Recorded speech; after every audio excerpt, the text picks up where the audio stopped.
Merci na ba papa ba maman bandeko bino bona la émission Écho des provinces. Merci na bienyo surtout bisika bozwami na ebike boza ebele na ndenge ya kosakana te devant ba poste télévision na bino pa kolanda émission Écho des provinces RDC yango esi bandi na ebike na minute oyo boko tipe botoni na bandaku boyeba ke awa biso toza toujours pona bino toloba toujours makam nyonso tout oyo elekaka na ba province ya République démocratique du Congo, pourquoi pas na Brazzaville bisika ndenge na ndenge. Mesdames et messieurs, biso na bino tobandi émission na bika boki usumba ba crédit ba biso baki ota ba méga pona ko benga baluka bayeba eloko nyezo se passé et ba information bozana ngo ya ko pesa biso bo benga biso na numéro 081 79 48 715 bomoni numéro ndenge eza na CA ba écran topé tando ike na bino nyonso to na bike bo sepeli na émission pe bozala ko sepela parce que bolandaka émission oyo Écho des provinces makasi. Mesdames et messieurs, tozolo bela lelo makambo ebele ba point ebele que nous allons toucher. Commandant suprême ya forces armées ya République démocratique du Congo, son excellence Félix Antoine Tshisekedi Tshilombo. Omonaki ndenge nini alekaki topé asalaki de façon que armée et changer moi moquet de chef de l'État a changaki banda na moto tina ba tumisus o bakambaka armée ya biso ya Congo bomoni ndenge remise et reprise pe et salemaki entre ba commandant ya forces armées topé chef d'état-major général sortant à temps donc il est qui toko avec impact dans ndenge ko sakanate. Est-ce que changement wana chef de l'État ndenga sala sali yango mabeto asali kitoko na ebike bato belé bazali ya ko sepela po biso pe to moni changement wana ndenge ni salami pona ba imboka bato belé ba sepeli pesa opinion na yo benga biso na 081 79 48 715 po to kato yeba eloko nini oyo pesi comme idée tozana bezo to silisa bitumba oya est ya République démocratique du Congo bisika o wapi banoko batata bana pe bande wana biso basoko kufa yango omonique président de la République chef de l'État Félix Antoine Tshisekedi Tshilombo ameki moi ko sala moi changement wana pe longoli pe batu misusu ba pe ma pe nanu pour que batala na ba o batie to pesa bango chance de façon que basala musala pe kitoko makambo eleka malamo. Mesdames et messieurs, tous en abino peut continuer na 4 émission oyo pona koluka koyeba ba opinion na bino benga biso na 081 79 48 715 boko mela biso na ba SMS na bino ba message tokotanga yango na YouTube bokomika bokoti Écho des provinces RDC bokozwa biso po tozana posa ya bitumba est République démocratique du Congo ici là surtout mingi par Rwanda batoko nyokolo biso nazolo bake e kozala mokolo mususu chef de l'État ko pesa biso ba population mot d'ordre to kita tina kati ya Kigali parce que trop c'est trop et je ça la passe mingi bande ko na biso baso kufa na est République démocratique du Congo mais tango population ya Kinshasa to pe ya Congo mo batomboka kezala mystique to betaka ba rebelle tango bayaka wa dégâts tango to tomboka tozi mokonza mboka pesi biso ndingisa ekozala somo benga biso na 081 79 48 715 makambo ezo tungisa lisusu bandeko na biso na kwa mutu kuna toboyi bitumba s'il vous plaît toboyi papa mokonza mboka tala na makambo kwa mutu tala yango pona nu ekomi tarte ngonga yango ya kosilisa makambo wana nyonso tu bandeko na biso bayaka na bateke pardon baso benga biso. Allô, bonjour. Bonjour. Ndeko obengi biso ape bisika nini pe oza nani? Na bengi bino na Nord Ubangi na territoire ya Mobayimbongo ngai nazali député provincial Eli ya Mobayimbongo. Ah, OK. Député provincial Eli ya Mobayimbongo. Ndeko tokoki koyeba kombo na yo pe na malamu. Kombo na ngai mokili ya Giwe Giterembi numéro 2 alias Tino. Ah bon, merci honorable Mokiligi Teremi. Alors, honorable Yebisa Biso, situation en Mboka Topé non Ubangi, Toki ba nungu nungu non liboso, ke ba bande ko ba Rwandais, est-ce que c'est solo? Bon, selon l'information, Bozoyoka, donc vérifier qui, parmi les contingents, comment qui na Centrafrique, bon, donc les contingents, combien les contingents rwandais solo, mais tout coup kozala, si tu es tout négligé information va négliger gâté. On dit que kuna, c'est kuna, ils allaient mater, mais si tu dis que les contingents, bazali na RCA, et c'est ngeli to fungula miso, tout dans la fichira. Ok, merci honorable parce que Mobile Mbongo na République Centrafrique eza esika moko to eza pembeni to bakata na makolo to na mai. Toza na mai rivière Nord Bangi nde séparé biso. Rivière Nord Bangi séparé biso mais toza na bango voisin et sengeli toza la fichira to koki olali sa miso te. Combien de minutes pour okata kuna? Kokata po kota na ngambo tout au plus 10 minutes. 2 minutes. Ok, merci honorable. Tu as dit que la population bazolanda o mingi surtout à Mobile Mbongo oyo ozali eli ya Mobile Mbongo bazolanda na minute oyo yebisa biso pe banda yo pe ba vota yo eloko nini oyo yo sala pe étant que député eli ya bana ya Mobile Mbongo eloko ni osali la kanisi de konangai mopanzi sango ngai étant que eli ya peuple ya Mobile banda ba vota ngai nazongi ko rendre ba eli na ngai compte. La coquille pour dire que le gouvernement y en a noté. Le quoi tu as tata moko azali moto na moto ba misana no isengeli apana muke otozo il faut to ba misana bo moto dira gouvernement. Bana ba voter ngai na sali preuve la capacité na ngai et puis na la kisi ke ba eli na ngai ba ngani ba voter ngai pour rendre ba compte premièrement. Oui. To keri moi muke ba pesa ki bisa liboso. Na planifier pour remercier population 4 coins à Mobile, porte par porte, na bonité que bato à partir na ngai to, et bato na ngai porte par porte. 4 coins à Mobile Mbongo, secteur automanda comme secteur à Mobile Mbongo, na remercier bango na mungwa, porte par porte, ok, même un mois ba maman va na kazando ko soma mungwa te. Ce qui est estimé à peu près dans de 1000 sacs. Au même moment wana na zi, une réhabilité la police nationale, ils ont pas preuve ce que au moins une photo ils allaient. La Tina même, qui n'a RPNC va afficher la réhabilité la police nationale. Où ils ont la capacité à gouvernement national ou bien provincial. La réhabilité, ils allaient passer dans le barrage, ils allaient couper sa sonne, ce que mon photo, ils allaient couper sa sonne. Mais la salle qui est dans la valeur, pour battre au Taka, mais qui lui suit de Waka pour visiter le barrage, et là, on sonne et qu'on vous en a un appel. Même au moment où, véranda, il y a une salle d'opération, et le roi qui donne la vie, toi, actions, on a fait la même malamoko. La réhabilité véranda où tout le roi qui tourne en même moment. La dit qui est, nous continuer par activité. Nous avons la photo preuve. Et le ressource nous nos sali. Oui. La souris, l'école me soutient moi, la réhabilité, le bureau, et 10 ans. Preuve, les aliments, mais c'est que le béni, en ligne, va répondre. Ok. L'église, nous avons la bâton, basala misana bango moi bâtiment ko sunga bango et puis oyo après ils allaient palpable nord bango mobimba yebi to katan kinzela ya kokende ya koma na yibo au-delà ya kota koni 8 km au-delà ya kota koni na kena réhabilité po wana ok route comme accessible kokende ya koma soki ya ngotembele projet à force sociale ils ont réalisé pour wana ikatana ki batwa kwa na difficulté okoma kofuta soki ebali tundi boye moto ba lekate kotala ngambo ya otomanga pe nazo sala tous les deux secteurs po ya mbindi oyo relier territoire et relier biso territoire Mobile na mairie et puis relier susu territoire ya Bosoboro bato ta ba traverser tiko kenezongo comme métallique ba bibende bukani ko ina mai donc comment na difficulté okende il faut nini moto matana na boto donc difficulté ko kakite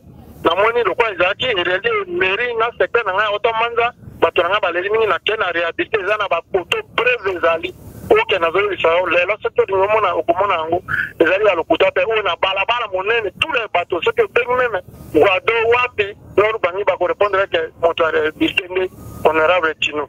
Honorable Tino.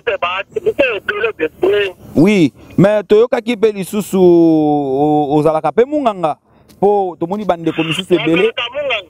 Oui, oui, vous avez Munganga. Avant élection, on a opéré 500 personnes gratuitement. Ok, bande kunangai, bamona kibo, bamona ndenge na baneko sunga, bamona no liboso, ki nde bamona pa balobi tete. Et bon, il faut savoir que le liboso, peu avant élection, on a une action gratuite. On a opéré 500 personnes. Qui s'y connaît, na tiki même quoi, dans la zone, na pas ni na mobile, na carte de circonscription, pour na nini, balobi te ba vous akina na koko tira bangote. Na zone sunga bango na ba intervention, akaya assemblée na yo na pas ni na bango na zali bena bango. Donc yo ovanda kana kata mobile. Ozovanda kana kata mobile. Nazalika ka awa nde nazobenga yo tozosolola. Okimi bango te oye Kinshasa te. Okimi bango te oye Kinshasa te ovanda na Kinshasa ti. Ozalaka mukola maponomio ya kuna okimi te. Na kimi bango te. Nazali bena bango pona ye ba difficulté na bango yango ndo zomona ba réalisation mingi ozosala masoki bagangi na yoki noki na belemi pona te na kosunga. Soki nafanya na Kinshasa na koya mokolo nini na ko répondre ndenge nini maleli na bango na koyoka ndenge nini nafanya na bango ke tongo pokwa baleki boye baye bamoni yango nde bango balobaki ete tozala bandeke te tozala basoso po soki baleki boye bamoni deja soso akoti na ndako bakombona ye noki esengeli mpe tosala balobaki wana soki bamoni bakosepela ta mosusu bazala na volonté ke bapusa ekende liboso. Moussala osali en réalité eza moussala na ote eza moussala ya gouvernement provincial ya non Ubangi mais yo en tant que député et là on ni motiva ki osala ngo eloko motiva ki ngai pona nini ndenge tofandi na bande pona biso ba population tomoni bazo souffrir mingi soki tolobi tozilaka gouvernement bazo souffrir mingi mais souffrance oyo bazomona na kati ya souffrance wana nde bazwaka volonté ke batinga biso mais en attendant soki tomoni bazolela na matoi na biso tokoki kosala ndenge nini esengeli tosunga bango mpo na ntina mesala kala ata na mwa moke ya 100 francs ya kimunganga na bandaki kosala soki nazwi 100 francs nazwi mpe 50 francs nasungi na bango ekota na esprit déjà nde nalingi na répondre mpo tofa preuve ke lelo lobi bango mpe bakoya bakoke soki bakoke te ekozala malamu te epuis nazosala action wana tous les deux secteurs na ngai mpo indifférence ezala te nazolakisa signe ya mondeko signe ya bolingo ya unification mingi ya bandeko bawa ngai kote boye ngai kote boye nazosala action na sud comme na nord est comme na ouest po ete bandeko bakoke comportement wana tozala na unification bana mobali mbongo tozala bana moko bana tata moko po tozala na divergence te te soki bao bakoya nsima biso bakoke te kosala ndenge wana po ete bandeko basepela te bazala na bomoko. À part ça, eloko ni lusu oyo sali eza remarquable oyo tangi te eza nini? Déjà basi ebele oyo nasi nasali koorganize batournoi po ete bana quand même bajeunesse bazala vraiment na kati ya bosepeli na oyo mpe etali bango donc bapoint nyonso kala mingi te une semaine et demie nauti kosunga bandeko na biso bataximen mpo basalaki signe moko oyo ekoki kosepelisa biso banda basalimaki na mboka motuka nyonso plie babimisaki likanisi velo bazozwa transport bazozwa biso velo awa bakeyeki kotika na zongo kotika na kemena ti buta balembi mpe te babimisi likanisi ya bamoto nde namonaki ke mwana soki aza na courage boye esengeli to bapapaye nazwi nasali te bango document nyonso tu bakomi autonome na mobile nde namonaki ke baza na biro te bayebaka motu na adresse na ye naye kosunga bango na tol oke soki obengi meme bango bakopesa bakointervenir na tol ke batelemisa biro na bango visibilité na bango ezala bataximen association nyonso tu comme église intervention bazosenga ata mwa moke bazointervenir mpo bamona ke wi totindaki mpe bato. Honorable Mokili okoki koyebisa sikoyo na président ya parti na yo nini parce que oza na parti nini d'abord oyo population esengeli bayeba parti nini oza na yango? Naza na parti demo regroupement zaye na kosenga nde na président vraiment soutien oyebi ke mwana soki atamboli ye moko ntango mosusu bacapacité mosusu ekokoka te mais soki tata akompagne ye ata akobwaka miso pamba omona ke mwana kozala na courage basunga ngai na kosala preuve oyo ke vraiment ezofaire capacité na base soki na mosika meme batuni bakomona ke ezosala fierté na bango me basunga ngai ke nakende liboso basunga mpe bandeko oyo batindaka biso mpo basepela. Président ya parti na okombo na nani? Président ya parti na ngai nde honorable sénateur Giala Mobutu. Honorable sénateur Giala Mobutu. Merci Totondio Botondi. N'habitez sous les Kambakolo Bezali. Poto Kabwana na 4 émissions. On dit qu'on confirme que na mobile mbongo pe na République Centrafrique bisike ezali wana oyebi ki contingent wana ekomi mais ba inquiéter ba population ya non ou bangité mais oyebi que information ba négliger kate to ko négliger ta importance wango te na importance nano po oyebi que action ko ya ke isalimi de note mais lokola information yo ki wana vraiment to vraiment na importance to kaki pe na non ou bangi banani bandeko na biso bakangaki bango tope bakangami bakimi na kati ya ndako oyo ebatia bango tope na kati ya parquet bakimi est-ce que ça ya solo bon vraiment merci mon pandi sango esengeli ete bakongi na biso ya sécurité bazala vigilant soki biloko ndenge wana ke bazwi bato wana bazwami batina maboko na bango esengeli fo bafungola miso batala po soki négligence ezali ekokosunga mboka te.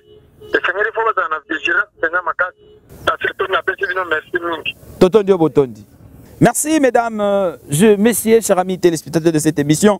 Vous comprenez que tout ça qui na honorable Mokili député Yamoba Imbongo, mes chers amis, bande kobozola ndabiso boni que parmi ba député bazo sala musala na kati ya République démocratique du Congo, aza parmi ba député wana. Or eza musala na été musala exécutif mais atiki pendant sala komona exécutif ezo sala te. Bato azonyo kwama nzela ko kende mobile mbongo ekufa kolonga mobile mbongo tiko kende ya koma ekatana mais ndeko o andimi koluka kobongisa na ba moyen de bord o azana yango mwa moke azwaka ameki ko sala ça de façon que makambo e simba bande kwa so benga biso de partout bino bolanda Molière télévision number 1 oyo ezali télévision ya bino ba population.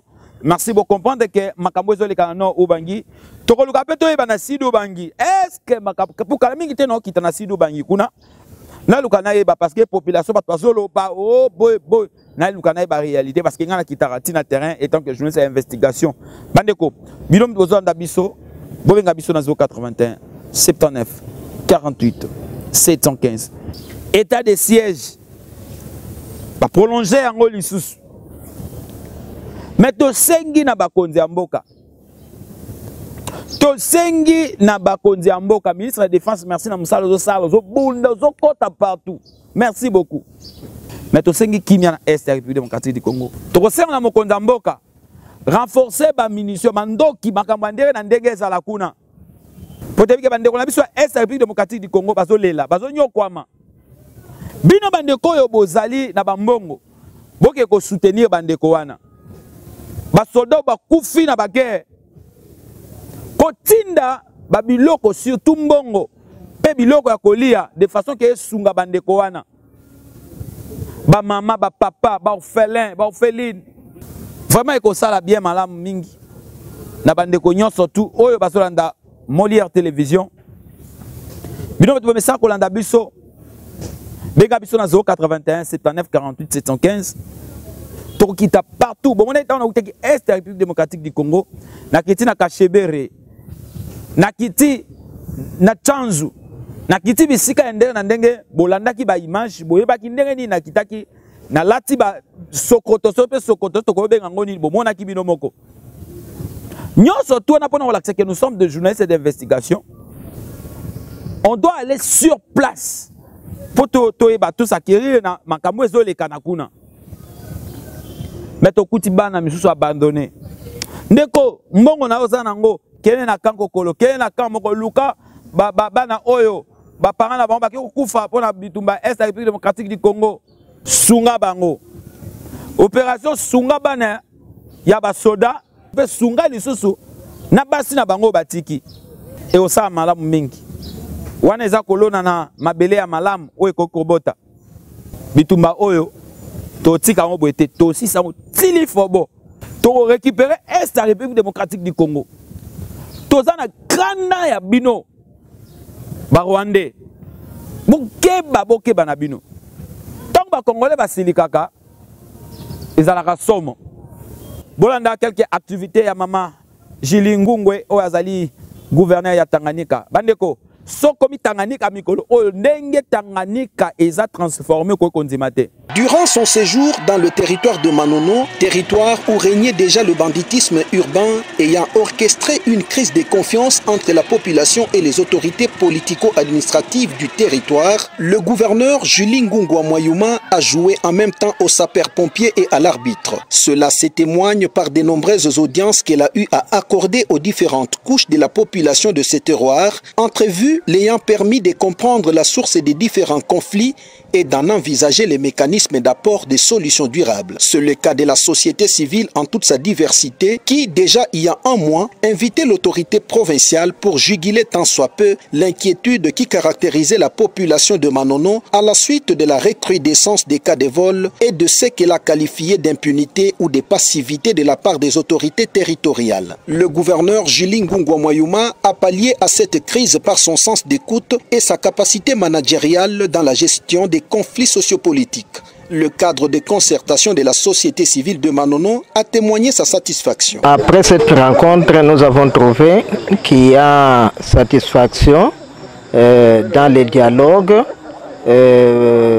Son motif d'abord était la réconciliation. Nous sommes satisfaits du fait qu'elle a répondu à notre préoccupation. C'était d'abord qu'elle vienne ici à Manono pour entendre les difficultés de la population et les palper des bouts des doigts. Vous venez même d'entendre, elle-même l'a dit, depuis qu'elle est entrée au pouvoir, c'est le premier territoire à être visité, puisqu'elle avait eu notre document, notre lettre qui l'invitait à venir ici à Manono, et elle est venue pour répondre à nos préoccupations. D'après notre entretien, il y a satisfaction. Nous allons continuer à travailler main dans la main progressivement, puisque toutes les histoires ne peuvent pas se faire de manière mathématique. Assimilé à cette délégation de la société civile, le Conseil territorial de la jeunesse n'a pas dérogé au partage d'une impression positive vis-à-vis de l'arbitrage de Madame le gouverneur. Vous savez, c'est la maman et elle a continué avec le Conseil pour que toutes les deux parties, je peux dire la communauté et les institutions de l'État, puissent rester, continuer, travailler ensemble et aussi mettre fin à cette crise. Tout le monde, selon sa demande, doit contribuer à la sécurité du territoire. Il n'y a rien qui peut se réaliser dans la communauté si la sécurité n'est pas assurée. Les partis politiques et autres mouvements associatifs sociopolitiques ont également été consultés sur le développement du territoire de Manono qui se veut participatif, surtout en ce moment où les investisseurs se disputent les monopoles du rare minerai découvert en ce lieu, le lithium, mais aussi avec le projet de développement de 145 territoires initié par le chef de l'État, Félix Antoine Tshisekedi Tshilombo. Pour les investisseurs miniers qui guettent la potentialité de ce territoire, le gouverneur Julie Ngungwa Mwayuma a mis l'accent sur l'intérêt de la population locale, notamment dans l'utilisation de la main-d'œuvre locale qui est dans la construction des infrastructures de base. La société Tantalex est parmi celles qui ont été consultées par l'autorité et sensibilisées pour plus jouer avec le social de la population, et c'est elle qui assure la maintenance de l'hôpital du cinquantenaire construit dans ce milieu par le gouvernement central. La rencontre ce soir a été très fructueuse avec Madame la gouverneure qui est venue pour voir exactement ce qui se passe sur Manono. Elle a fait sa première visite aujourd'hui et nous étions très contents.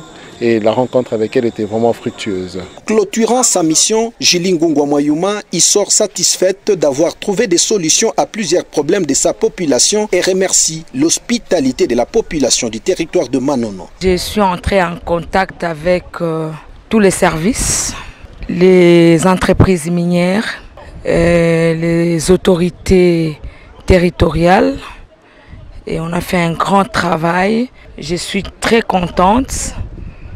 J'ai eu quand même quelques doléances et quelques recommandations.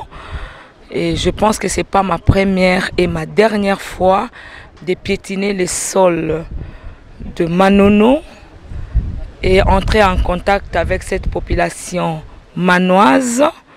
Je serai encore de retour pour bientôt et inaugurer l'hôpital cinquantenaire. Manono est donc le premier territoire qui reçoit la visite officielle du gouverneur Julie Ngungwa Mwayuma 3 mois seulement après sa prise de fonction. Suspendu de toute activité par le message numéro 083 du 28 juillet 2022 signé par le vice-premier ministre, ministre de l'Intérieur et Sécurité Daniel Aselo Okito Wakoi, l'Assemblée provinciale du Tanganyika s'est revoit réhabilitée par la même signature au message officiel numéro 117 du 17 octobre 2022. Pour ce faire, le gouverneur de province Julie Ngungwa Mwayuma, à qui l'ordre était donné pour la fermeture, a envoyé ce mardi 11 octobre son ministre de l'Intérieur, Pierre Lumbwe Kazimoto, pour la remise officielle de clés en prélude de la plénière convoquée le même jour par le bureau d'âge, conformément à l'esprit du message officiel. C'est l'honorable Ilunga Botamwinya Dominique, alors premier secrétaire de ce bureau d'âge, qui les a réceptionnés en présence du deuxième secrétaire, l'honorable Amba Kadjilo John, et l'élu des Congolo, l'honorable Loulou Moulongoy Oscar. C'est un bâtiment réhabilité par le gouvernement provincial sous la houlette du gouverneur Julie Ngungwa Mwayuma à tous les endroits sabotés lors des événements du 26 juillet 2022 suite au désaccord entre les membres des bureaux de cette assemblée. Qui m'a été instruit par son excellence madame la gouverneure de réhabiliter d'abord l'hémicycle de l'Assemblée provinciale. Vous connaissez vous-même dans l'état auquel on a vandalisé. Je suis venu remettre officiellement la clé aux représentants du bureau de l'Assemblée provinciale parce qu'il y aura une séance plénière dans 2 heures. L'honorable Ilunga Botamwinya Dominique remercie au nom de l'Assemblée provinciale le gouverneur de province pour avoir pensé à réparer ce bâtiment avant la rentrée parlementaire. Le bâtiment, les bureaux, tout était saccagé. Je remercie l'exécutif provincial par rapport à la vitesse à laquelle les travaux sont effectués. Et ça nous permet de travailler. On n'avait pas de cadre, on n'avait pas de bureau, tout était cassé. Et donc ça nous permet de préparer déjà la plénière qui aura lieu dans 2 heures. Ceci laisse à croire que les activités parlementaires reprendront comme avant à cet organe, surtout que cette session est essentiellement budgétaire, moyen inexorable de donner au gouvernement provincial le moyen de sa politique. Ces 5 membres du nouveau bureau définitif de l'Assemblée provinciale du Tanganyika ont été plébiscités chacun au poste de sa candidature à la suite des listes publiées par le bureau d'âge faisant état des réceptions d'une seule candidature pour chaque poste vacant et ce conformément à l'article 26 du règlement d'ordre intérieur de cet organe. Dans une plénière dirigée par l'honorable Loulou Kitenge Joseph, président du bureau d'âge, 14 députés sur les 24 qui devaient normalement siéger ont répondu présent et 10 se sont absentés. En présence des plusieurs invités de marque, dont le gouverneur Julie Ngungwa Mwayuma, représenté par son ministre de l'Intérieur Pierre Lumbwe Kazimoto et tous les membres du gouvernement provincial, les chefs des corps et membres du comité provincial de sécurité, ainsi que d'autres responsables, chaque candidat est passé au perchoir pour son discours de campagne. À l'issue de cette étape,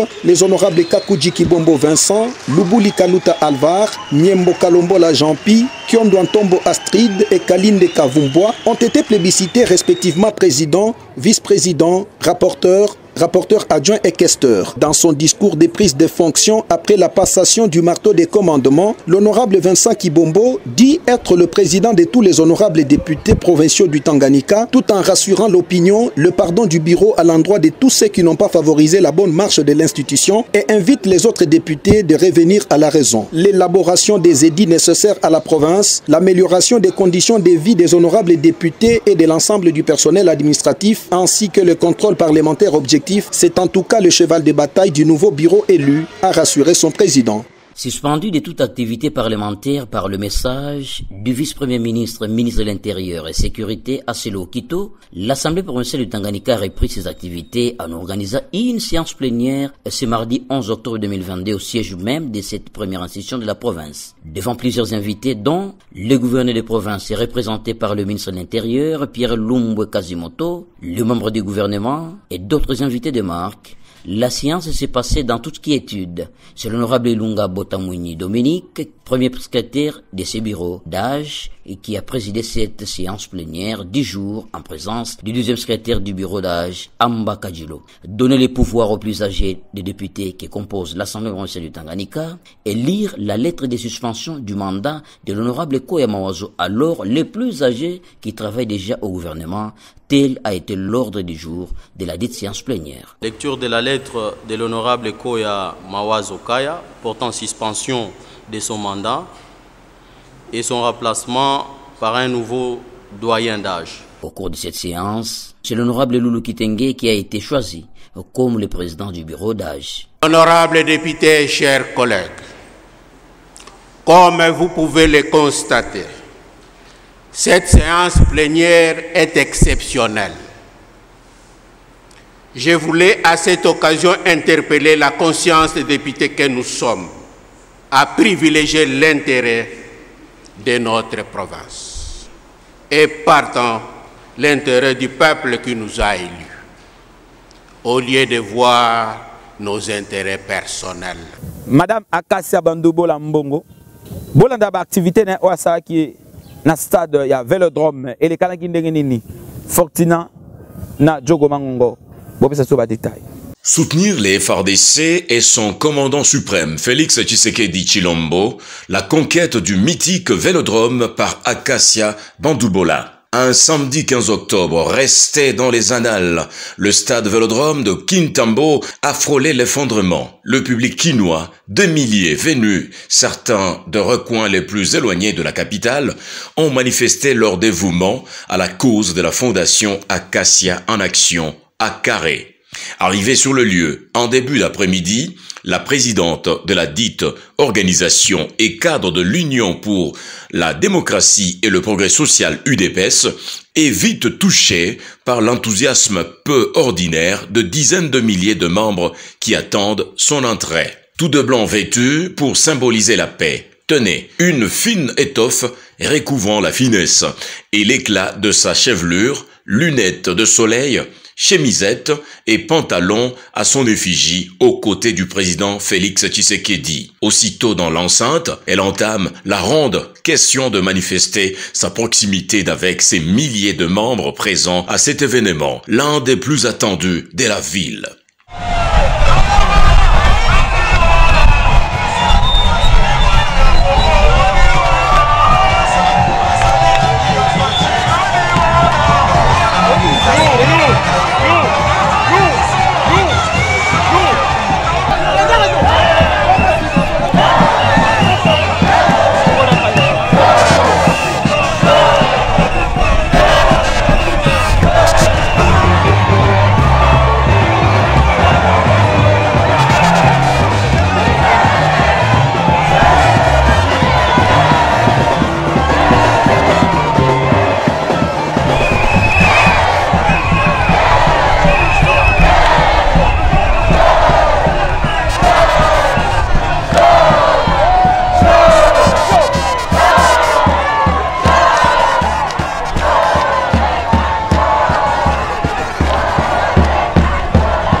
Face à Akassia Bandoubola, le public n'a su contenir l'émotion, le tout sous une ambiance musicale particulière. Une rencontre grandeur nature en présence de plusieurs invités tels que le ministre de la PTNTIC, Augustin Kibassa, et de l'ex-ministre de la Santé, Eteni Longondo. Dans un vélodrome noir de monde, Madame Bandoubola a pris parole, un mouchoir de poche blanc entre sa main. Son discours s'est ouvert par deux célèbres cantiques.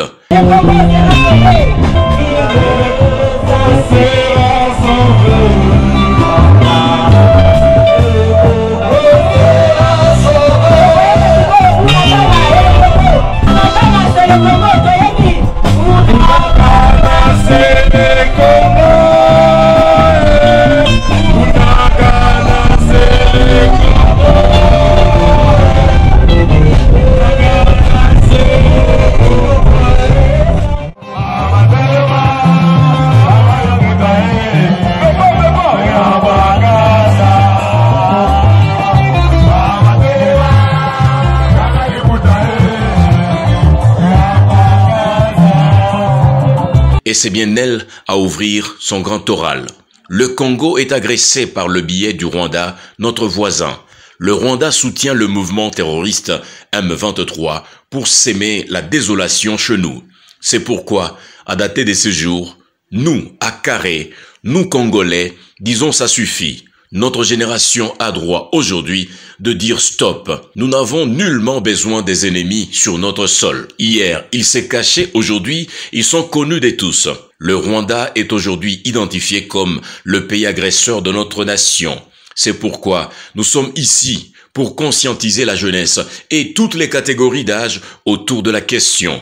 Nous devons tous nous unir pour chasser l'agresseur.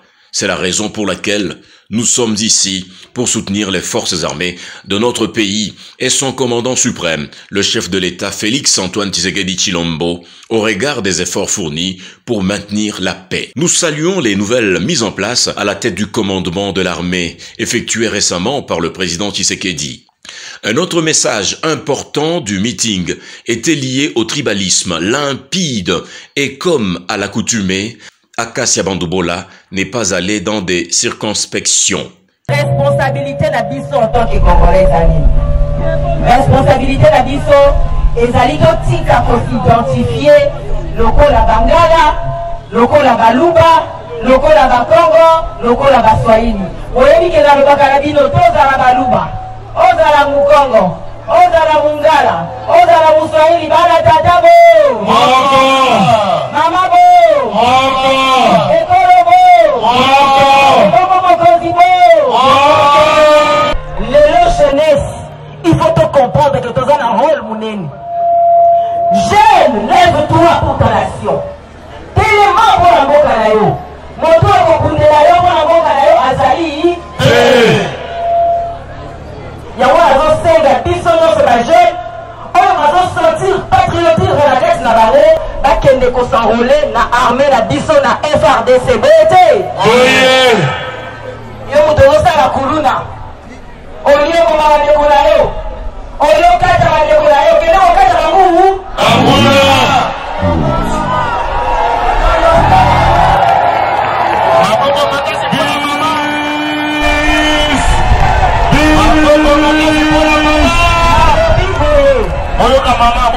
yo moto ozozala kuluna ozokata bandeko na yo mitu ozokata bango misapi oyokende kokata banguna na yo ozokata bandeko na mabe il faut un jeune azala conscient ya koluka pito kokende kokata kende kosenrole na armée kende kokota na mapinga na biso tosimba na maboko totika kosidentifier comme bato ya province mais tosidentifier comme de vrais Congolais bana ya mboka oyo baza na posa ya kokende liboso parce que soki tokebi te tribalisme ekokabola biso tribalisme ekokabola mboka anguna balingi bakotela biso mais bazolinga bakota na nzela ya tribalisme totelemba toloba stop tribalisme.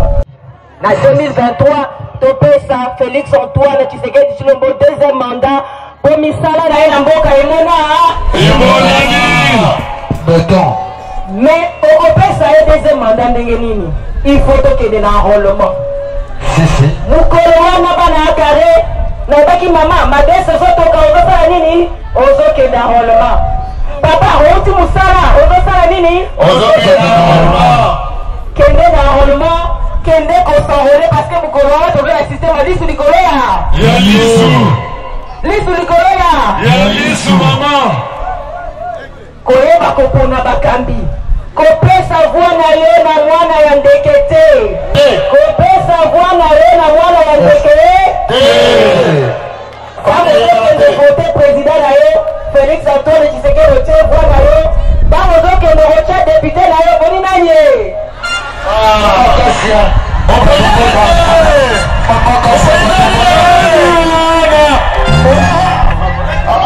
C'est donc à 15h juste qu'elle quittera le podium apprêté pour la circonstance, sous escorte et ovation du public, en ébullition pour se tenir ensuite debout à travers le toit ouvrant de son véhicule afin de saluer cette immense foule en extase qui la suit en procession, témoignage d'un amour partagé et d'une attention mutuelle renouvelée. Mesdames et messieurs, bisous la minute au Capoeira dans 4 émissions. Ceux qui ont une émission, vous pouvez merci na Djogo Mangongo, vous pouvez merci na réalisateur de tout le temps, les réalisateurs potentiels de cette émission, qui est celui-là, Fortina Fomote, Mwana Maele, Mwana Oyo, Asala Musala sans complaisance, Aebinde Musala, Tokabwani.